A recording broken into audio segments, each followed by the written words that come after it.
The WK-96 form is the evaluation or the reevaluation extension form.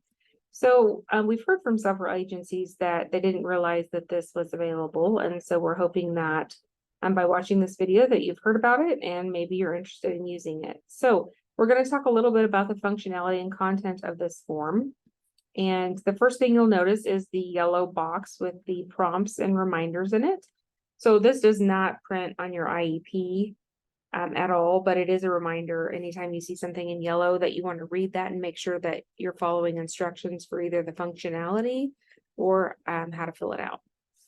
In this case, it's referring to the LEADM selectors that are on most of our forms. Some are defaulted for LEADM 1 and LEADM 2 automatically, so that way you remember to send it to both contacts. Those are built based upon the demographic screen, and the contact 1, contact 2, and contact 3, those are all going to match up. So you can see I clicked save, and by doing that, it pulled contact 1 and contact 2 from the demographics page, and it addressed that form to those two contacts. Now, it automatically fills out the name, address, city, state, and zip. So you can see for the second LEADM here, those are not on there. So it's either one of two things. Either you need to go back to your demographics page and complete that information, or maybe on the demographics page, you marked that that address was not supposed to be printed. And if that's the case, that's why it's not showing up. So we're going to go over some of those things as we go along that are tips and tricks for helping you. If you want to address it to the student, you could also do that. So let's show you that here.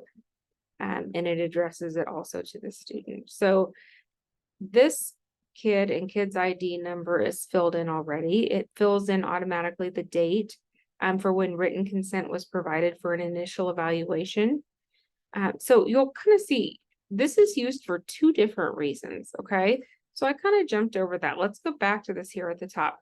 This toggle right here is for your choice of an initial evaluation or a reevaluation. And it's going to, based on what you choose, is going to prompt the text that's down here. So I'm going to click initial. There's that yellow reminder. You always click save after making a selection that might make a difference in your form. So when I do an initial, it says on this date, written consent was provided. This is pulled from your dates ed status page. Okay, so if that's missing or if the date appears wrong, you might want to go check your dates on the dates and ed status page and make sure that you've entered them and you've entered them correctly. So it says based on the reevaluation due date, here's the reason that we are going to extend past that due date in order to extend the timeline. So we have a justification box in here. That way you are able to document the reason for extending that evaluation. If I remember, there are maybe only one or two reasons that you are allowed or permitted to extend that evaluation. And I know maybe one of them was that the parent didn't produce the student for testing, or that they moved out of your district in the middle of testing or something like that.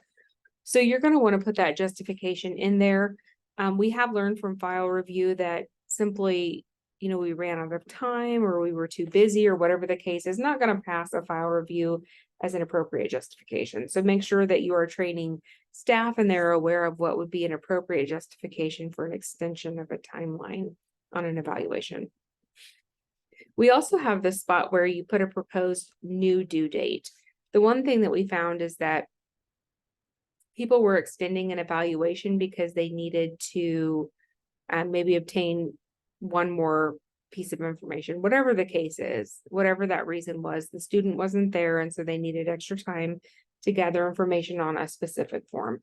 And so we had people who were extending it another 60 days.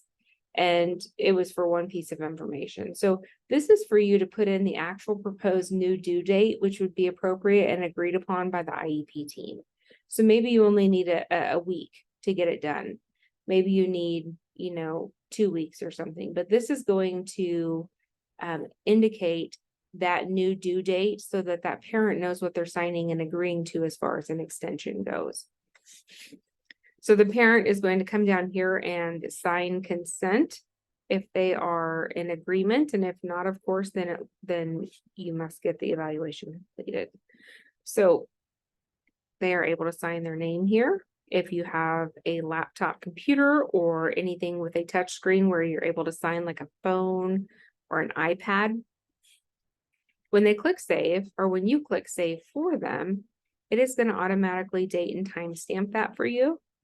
If you send it through the parent portal, then it's possible, maybe they don't open this form until tomorrow. So it will date and timestamp exactly when the signature was obtained electronically.